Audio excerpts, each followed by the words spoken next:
सत्य वचन, अमर वचन, जीवित वचन, दिव्य वचन, सत्य वचन, अमर वचन, जीवित वचन। साई दा बामा बनी दा बामा बगै रे सनी रे सनी रे सनी रे सनी रे सा। दिव्य वचन, सत्य वचन, अमर वचन, जीवित वचन, दिव्य वचन, दिव्य वचन।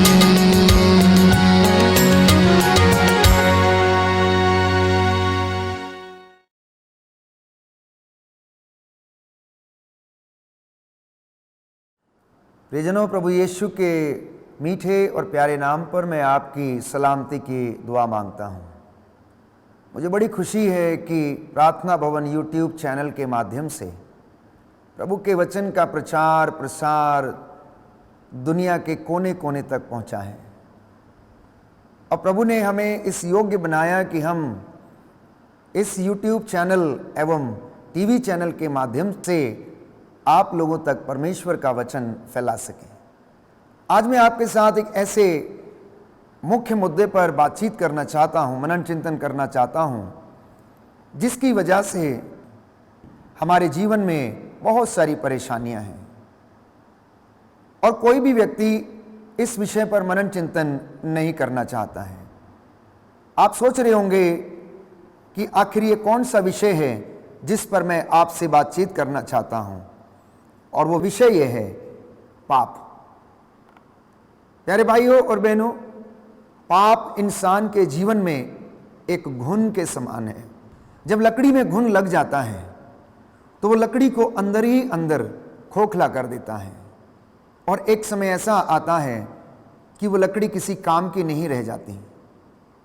इसी तरह से मनुष्य के जीवन में भी यदि पाप या बुराई घर कर लेती है और पनपने लगती है तो उसका जीवन भी नष्ट होने लगता है। एक दूसरा सवाल हमारे सामने ये आता है कि आखिर ये पाप क्या है, ये पाप कहां से आया और इसके परिणाम क्या हैं और इससे कैसे बचा जा सकता है। इन तमाम सवालों के जवाब बाइबल हमारे सामने रखती है। मैं कोशिश करूंगा परमेश्वर की दया से और पवित्र आत्मा की प्रेरणा से कि आज हम इस विषय पर बड़ी गंभीरता से मनन चिंतन करें और अपने जीवन में इसे आत्मसात करें और इस बुराई से हम बाहर निकल सकें। बाइबल हमें बताती, यूहन्ना का पहला पत्र अध्याय 3 पद संख्या 4 में हम पढ़ते हैं कि जो पाप करता है वह ईश्वर की आज्ञा का उल्लंघन करता है, क्योंकि पाप तो आज्ञा का उल्लंघन है। इतना ही नहीं, संत पौलुस यूहन्ना के पहले पत्र अध्याय 5 पद संख्या 17 में लिखता है कि हर अधर्म पाप है। हर अधर्म पाप है, पर हर पाप प्राणघातक नहीं है। इसलिए पाप करना मतलब ईश्वर से दूर चले जाना, ईश्वर की उपस्थिति से दूर चले जाना। आदम और हवा के विषय में हम पढ़ते हैं कि परमेश्वर ने आदम और हवा को अदन के बाग में रखा और उन्हें सारी चीज़ें मुहैया कराईं, अच्छी अच्छी चीज़ें उन्हें प्रदान की और अपनी महिमा में उसने उन्हें स्थान दिया। परंतु आदम ने और हवा ने आज्ञा का उल्लंघन किया और पाप कर डाला और तब से वह परमेश्वर की उस महिमा से वंचित हो गए। तो इसलिए संत पौलुस लिखता है रोमियो के पत्र अध्याय 3 पद संख्या 23 में कि सबने पाप किया है और सब ईश्वर की महिमा से वंचित है। सबने पाप किया है और सब ईश्वर की महिमा से वंचित हैं। बाइबल हमें बताती है, राजाओं का पहला ग्रंथ अध्याय 8 पद संख्या 46 कि ऐसा कोई नहीं है जिसने पाप ना किया हो। प्यारे भाइयों और बहनों, आज की इस दुनिया में हम देखते हैं कि लगभग हर एक मनुष्य इस पाप के वश में है और जब उसके वश में वो आ जाता है तो उसकी नींद उड़ जाती है, वो बेचैन होने लगता है, वो अनेक प्रकार की बुराइयों में फंसने लगता है और इसी तरह से उसका जीवन नष्ट होने लगता है। संत योहन के पहले पत्र अध्याय 1 पद संख्या 8 में हम पढ़ते हैं कि अगर कोई व्यक्ति ये कहता है कि हम निष्पाप हैं तो वह अपने आप को धोखा देता है और उसमें कोई भी सत्य नहीं है। अगर कोई ये कहता है कि मैंने पाप नहीं किया है तो बाइबल कहती है कि वो इंसान अपने आप को धोखा देता है, क्योंकि ईश्वर के अलावा कोई भी सत्य नहीं है। केवल परमेश्वर ही सत्य है और सत्य उसका नाम है। हम जानते हैं कि हमारे पूर्वज आदम और हेवा आज्ञा का उल्लंघन करने से पहले वो निष्पाप थे। उनका शरीर परमेश्वर के जैसा था, क्योंकि बाइबल कहती है कि परमेश्वर ने आदम और हवा को अपने प्रतिरूप बनाया। जैसा परमेश्वर दिखता है उसने वही रूप आदम और हवा को दिया था। लेकिन हुआ क्या कि आदम और हेवा नादान थे। वो ईश्वर के जैसा बनने की कोशिश करने लगे, क्योंकि शैतान ने उन्हें बहका दिया था। शैतान ने उन्हें इसलिए बहकाया क्योंकि शैतान को यह बर्दाश्त नहीं था कि आदम और हवा किस तरह से उनका स्थान लेकर परमेश्वर की संगति में रह सकते हैं। क्योंकि बाइबल हमें बताती है कि लूसीफर जो फरिश्ता था उसके विषय में लिखा है कि वो तो भोर का तारा था, वो चमकता था, परमेश्वर की आराधना में दिन रात वो अपने आप को लीन किए रहता था। पूरे दूतों और संतों की मंडली के साथ वो स्वर्ग राज्य में ऊंची आवाज में प्रभु की महिमा किया करता था। लेकिन एक दिन ऐसा हुआ कि उसके अंदर घमंड आ गया, वो अपने ऊपर गर्व करने लगा। इसलिए उसने अपने अन्य साथियों को भी बहकाया और परमेश्वर के विरुद्ध स्वर्ग में विद्रोह छिड़ गया। परंतु परमेश्वर ने यह बर्दाश्त नहीं किया और उसे उठाकर स्वर्ग से धरती के ऊपर पटक दिया। तो बाइबल हमें बताती है कि पाप की उत्पत्ति कहां से हुई।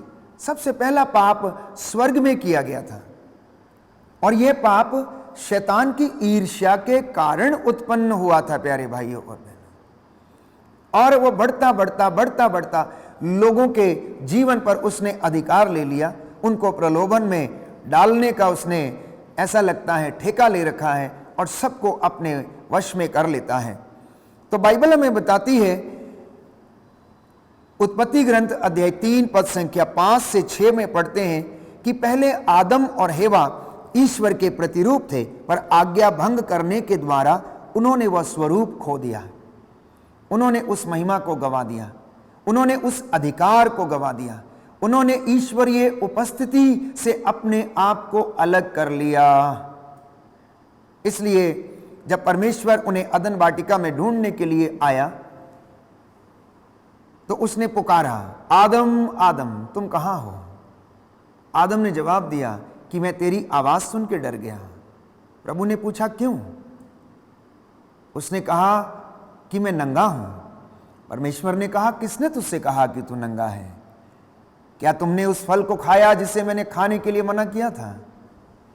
उसने कहा, जिस स्त्री को तूने मेरे साथ रहने के लिए दिया है उसने मुझे दिया और मैंने खा लिया।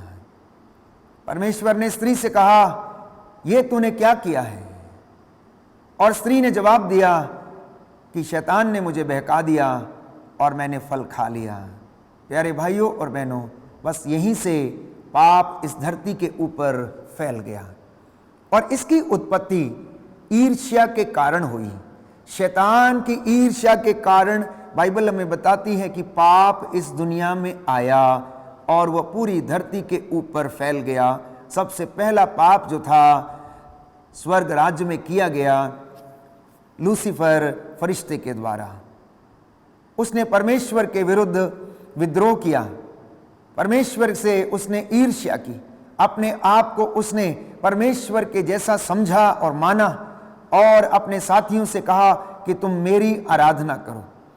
इसलिए वो अपनी फितरत से बाज नहीं आया। जब प्रभु यीशु इस दुनिया में सेवकाई के लिए अपना काम शुरू करने वाले थे, बपतिस्मा के बाद पवित्र आत्मा उन्हें एकांत में ले गया, पहाड़ी पर ले गया और शैतान ने वहाँ पर उनकी परीक्षा ली और उनसे फिर उसी बात को दोहराया कि देखो ये पूरा संसार मेरा है तुम मेरी आराधना करो, मेरे चरणों में तुम झुको और देखो कि मैं ये सब कुछ तुम्हें प्रदान कर दूंगा। इतना ही नहीं, बाइबल ने भी शैतान को इस दुनिया का नायक कहा है। यीशु मसीह ने स्वयं शैतान को इस संसार का नायक कहा और कहा कि देखो अब संसार का नायक आ गया है, अब वो मुझे पकड़वा देगा। प्यारे भाइयों और बहनों, हम जानते हैं कि उसी नायक को प्रभु ने क्रूस के ऊपर अपने आप को बलिदान करके हराया और मौत पर उसने फतह पाई। तो जब आदम और हेवा के बच्चे हो गए तो उन्होंने भी यही पाप किया। जब आदम और हवा के बच्चे हो गए, काइन और हाबिल, दो भाई थे, हम जानते हैं, बाइबल हमें बताती है, तो दोनों भाइयों में ईर्ष्या होने लगी। देखिए किस तरह से विपत्ति पीछा करते हुए आई। सबसे पहले शैतान ने स्वर्ग में प्रभु के विरुद्ध ईर्ष्या की और उसके बाद उसने आदम और हेवा से ईर्ष्या की, उन्हें प्रलोभन में डाला, वो विपत्ति में पड़ गए, महिमा से वंचित हो गए, उनके बच्चे हो गए, उनके बच्चे भी आपस में लड़ने लगे। काइन अपने भाई हाबिल से ईर्ष्या करने लगा, घृणा करने लगा और उसने हत्या कर डाली, क्योंकि परमेश्वर ने हाबिल का चढ़ावा स्वीकार किया था लेकिन काइन का चढ़ावा स्वीकार नहीं किया था, क्योंकि काइन का चढ़ावा योग्य नहीं पाया गया। बाइबल हमें बताती है कि काइन ने अपने पूरे धन में से थोड़ा सा अंश प्रभु को समर्पित किया, लेकिन हाबिल ने अपनी पूरी संपत्ति में से, पूरे धन में से सबसे सर्वश्रेष्ठ भाग वो प्रभु को समर्पित किया था। इसलिए हाबिल की भेंट को प्रभु ने स्वीकार किया। लेकिन हुआ क्या? काइन अपने भाई हाबिल से ईर्ष्या करने लगा, क्योंकि वो पाप का बीज जो था वो आदम और हवा के जीवन में बोया जा चुका था। उन्होंने आज्ञा का उल्लंघन किया, इसीलिए वो पाप बच्चों की जिंदगी में भी ट्रांसफर हो गया। और ऐसा होने के बाद काइन ने अपने भाई की हत्या कर दी। प्यारे भाइयों और बहनों, बाइबल हमें बताती है कि जब काइन से पूछा गया कि काइन तेरा भाई कहाँ है, तो उसने कहा, क्या मैं अपने भाई का ठेकेदार हूं? मुझे नहीं पता कहाँ है। बाइबल हमें इतना भी बताती है कि परमेश्वर का वचन ये कहता है कि तेरे भाई का रक्त तुझे पुकार रहा है। क्रिस्त में प्यारे भाइयों और बहनों, आज मनुष्य की दशा ये है कि वो चारों तरफ से इस प्रकार के पापों से घिरा हुआ है। जैसे परमेश्वर ने आदम से पूछा कि आदम तुम कहाँ हो, काइन से पूछा कि काइन तेरा भाई कहाँ है। आज वही सवाल माता पिता से है, आज वही सवाल युवक युवतियों से है, आज वही सवाल बच्चों से है। परमेश्वर पूछता है कि तुम कहाँ हो मेरे बेटे, मेरी बेटी, तुम कहाँ हो? क्या तुम नशे में फंसे हुए हो? क्या तुम ड्रग्स में फंसे हुए हो? क्या तुम व्यभिचार में लिप्त हो? क्या तुम आज्ञाओं का उल्लंघन करने में फंसे हुए हो? क्या तुम घूस लेने में, कमीशन लेने में फंसे हुए हो? क्या तुम शोषण कर रहे हो? क्या तुम अनेक प्रकार की बुराइयों से घिरे हुए हो? तुम कहाँ हो? आओ मेरे पास लौटो और अपना हृदय खोलकर पश्चाताप करो और मैं तुम्हारे पास लौटूंगा। लेकिन इंसान फिर भी समझने में असमर्थ है। तो पाप, मैंने कहा, ईश्वर की आज्ञा का उल्लंघन है। अब पाप की उत्पत्ति कहां से हुई? मैंने कहा कि यह उत्पत्ति शैतान की ईर्ष्या के कारण हुई। लेकिन इसके विषय में बाइबल हमें और भी अच्छी तरह से समझाती है। संत याकूब अध्याय 1 पद संख्या 15 में लिखता है कि शरीर की वासना के गर्भ से पाप उत्पन्न होता है। तो पाप का जन्म कहां से होता है? शरीर की वासना के गर्भ से पाप का जन्म होता है और मृत्यु को जन्म देता है। और पाप का वेतन तो संत पौलुस कहता है कि वह मृत्यु है। इसलिए प्रियजनों, हर एक व्यक्ति को, बच्चे को, बूढ़े को, बुजुर्ग को, नवयुवक और युवती को यह जानने की आवश्यकता है कि पाप हमारी जिंदगी में कहां से आता, कैसे उत्पन्न हो रहा। हमारे पूर्वजों ने पाप किया, वो विपत्ति हमारा पीछा करती है। लेकिन मेरे और आपके जीवन में हम अपने कुकर्मों का और पापों का फल भोगते हैं, क्योंकि हम अपनी ही शरीर की वासनाओं से जब संचालित होते हैं तो वहां से पाप उत्पन्न होता है, जन्म लेता है और मृत्यु को जन्म देता है। और संत पौलुस हमें समझाता है कि पाप की मजदूरी तो मृत्यु है। प्रियजनों, बाइबल हमें बताती है, रोमियो का पत्र अध्याय 5 पद संख्या 12 में हम पढ़ते हैं कि एक मनुष्य के द्वारा पाप संसार में आया और पाप के द्वारा मृत्यु का इस संसार में प्रवेश हुआ और मृत्यु सारे मनुष्यों में फैल गई। तो क्या आप इससे बचना चाहते हैं या नहीं? यह निर्णय आपका है। क्या आप इस पाप भरी जिंदगी में जीना चाहते हैं या फिर परमेश्वर के साथ आप रहना चाहते हैं? यह निर्णय करना आपका और मेरा कर्तव्य है। याकूब के पत्र अध्याय 1 पद संख्या 13 में हम पढ़ते हैं, बाइबल हमें बताती है कि प्रलोभन में पड़ा हुआ कोई भी व्यक्ति यह ना कहे कि ईश्वर प्रलोभन देता है। नहीं प्यारे भाइयों और बहनों, ईश्वर हमें कभी भी प्रलोभन नहीं देता है। ईश्वर तो चाहता है कि मेरा और आपका कल्याण हो। ईश्वर तो चाहता है कि मैं और आप उन्नति करें। ईश्वर चाहता है कि आपके घर फले फूले, आपके बच्चे आपके आंगन की शोभा बढ़ाएं, आप अपने कारोबार में उन्नति करें, आप प्रभु की इबादत में रहें, आप उसकी हुजूरी में बैठें, आप उसकी उपस्थिति से अपने आप को प्रसन्न करें। कभी कभी अनायास ही हम परमेश्वर पर दोष लगा देते हैं कि आखिर ईश्वर ने मुझे इस प्रलोभन में क्यों पड़ने दिया। नहीं प्रियजनों, ईश्वर प्रलोभन नहीं देता है। ईश्वर ना तो बुराई के प्रलोभन में पड़ सकता है और ना ही वो किसी को प्रलोभन देता है। बाइबल इस विषय में स्पष्ट करती है, याकूब का पत्र अध्याय 1 पद संख्या 13। तो ईश्वर ने ना केवल लूसीफर को, जो फरिश्ता था, स्वर्ग से धरती के ऊपर फेंक दिया, बल्कि उसके साथ उन स्वर्गदूतों को भी उन्होंने निकाल दिया जिन्होंने ईश्वर के विरुद्ध विद्रोह किया था। उन्हें भी नहीं बख्शा, उन्हें भी नरक के अंधेरे में, नरक के गर्त में डालकर न्याय के लिए उन्हें रख छोड़ा है। तो जितने भी लोगों को परमेश्वर ने स्वर्ग से निष्कासित किया, उन लोगों को नरक के गर्त में, अंधेरे गर्त में, बाइबल हमें बताती है, पेतरुस का दूसरा पत्र अध्याय 2 पद संख्या 4 में हम पढ़ते हैं कि परमेश्वर ने अंधेरे गर्त में उन्हें डालकर न्याय के दिन के लिए रख छोड़ा है। आप और मैं अपने जीवन में झांक कर देखें कि हमारे जीवन में ऐसी कौन सी कमियां हैं जिनकी वजह से हम परमेश्वर की संगति से दूर रहते हैं, जिनकी वजह से हम उन्नति करने में असमर्थ हैं, जिसकी वजह से हम पाप के बंधन में रह जाते हैं और यूं ही हमारा जीवन गुजरता जाता है। दाऊद के विषय में हम पढ़ते हैं, दाऊद का पाप क्या था? दाऊद का पाप ना केवल व्यभिचार था प्रियजनों, दाऊद का पाप था धोखा देना। उसने अपने सेनापति को धोखा दिया, धोखे से उसको मरवा डाला, धोखे से उसकी हत्या करवा दी, धोखे से उसको भेज दिया और खुद वो उस दिन महल में रहा, जबकि उसे सेना के साथ सबसे आगे जाकर युद्ध लड़ना चाहिए था। तो दाऊद का पाप था धोखा, व्यभिचार और उसके बाद हत्या। जब हम अपने आप को अपनी जिम्मेदारियों से अलग करते हैं तो हम इन तमाम प्रकार की बुराइयों में फंस जाते हैं। उस दिन दाऊद अगर युद्ध लड़ने के लिए गया होता तो वो पाप से बच जाता और उसके जीवन में ये बुराई ना आती।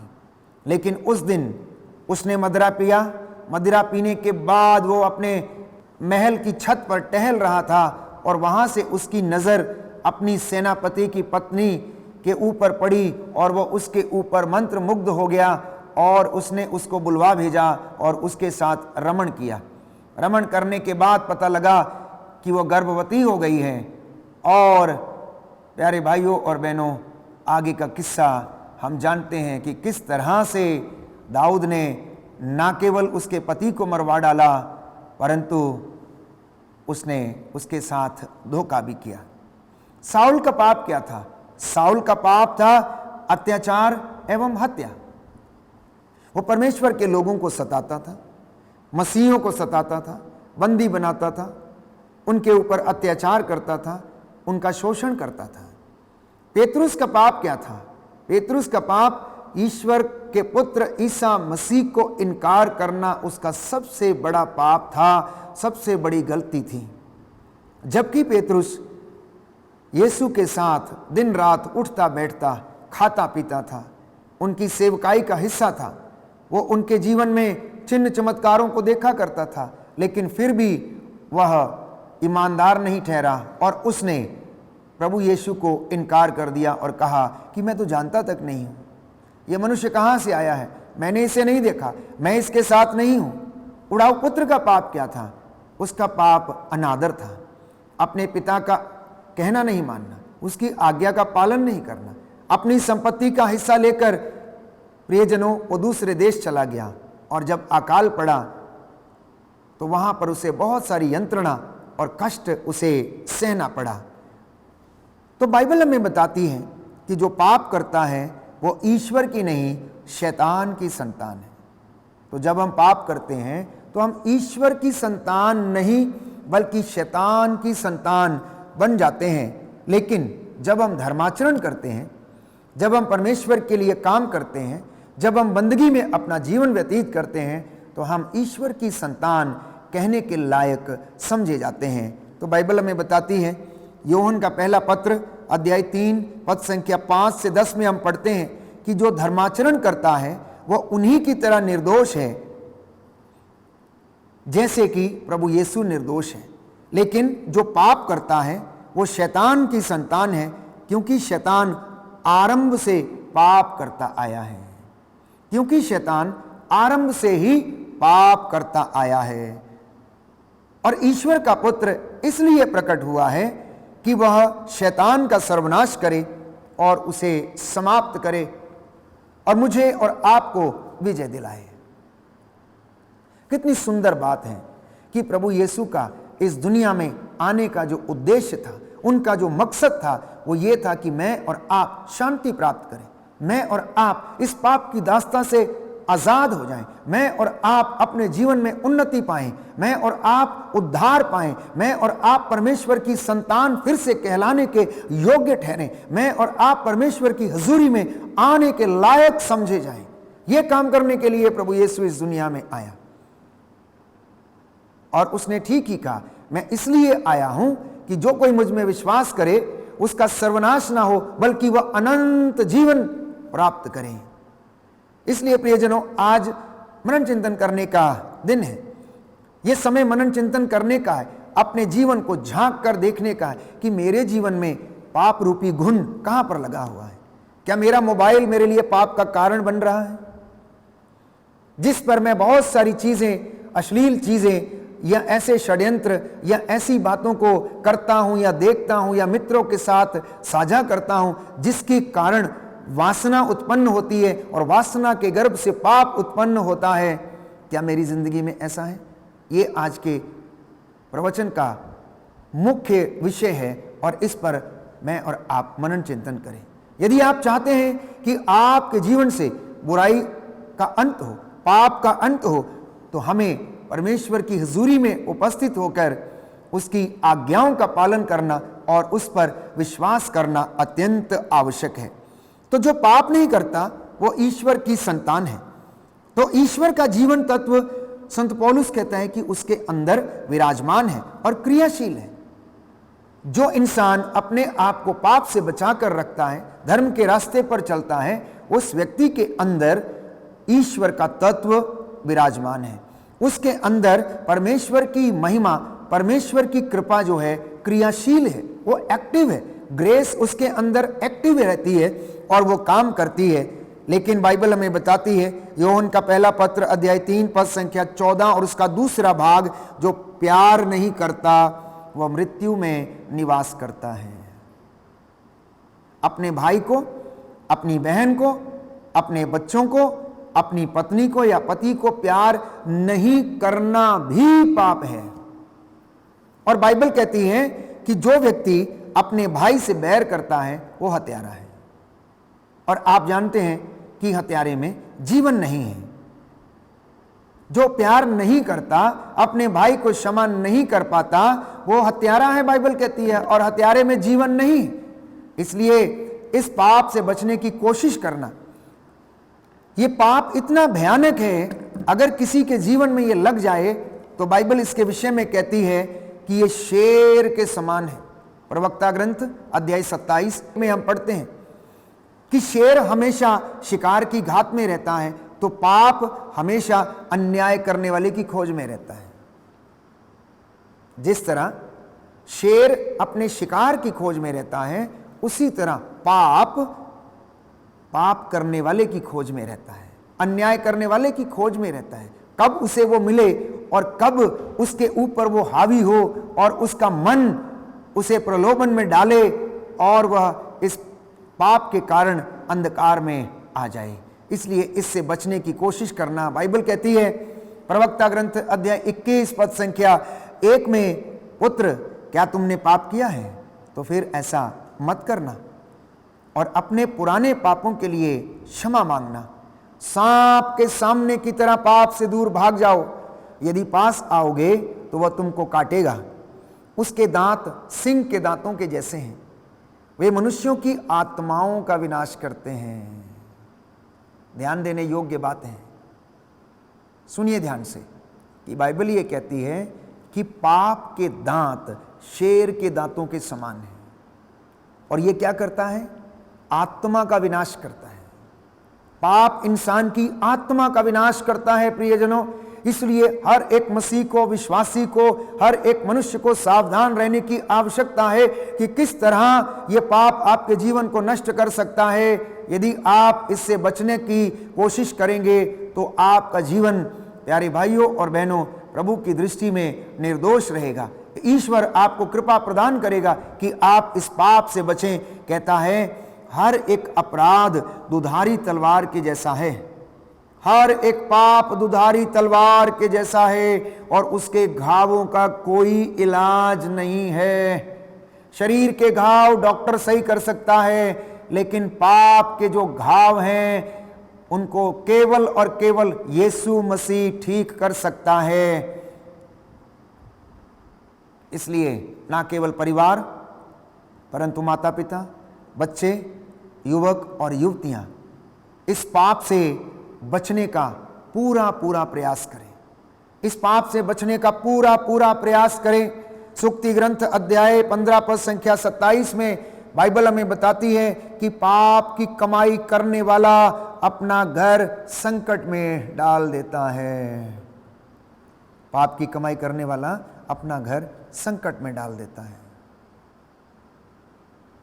इसलिए परिवारों से प्रभु एक चीज की अपेक्षा करता है कि आपकी जड़ें पवित्र हों, आपका घर पवित्र हो, आपका दाम्पत्य जीवन निर्दोष हो, आपके जीवन में किसी प्रकार का व्यभिचार ना हो, आपके जीवन में किसी प्रकार की अश्लीलता ना हो, आपके जीवन में एक दूसरे को सहन करने की शक्ति हो, आपके जीवन में एक दूसरे को आदर करने का सामर्थ्य, एक दूसरे को क्षमा करने का सामर्थ्य एक दूसरे के पास होना चाहिए।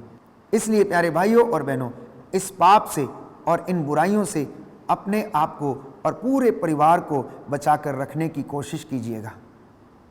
और प्रभु का वचन, उसकी इबादत, उसका प्रेम, उसका सामर्थ्य और उसकी प्रेरणा हमें ये सब करने में सहायता करेगी। आमीन।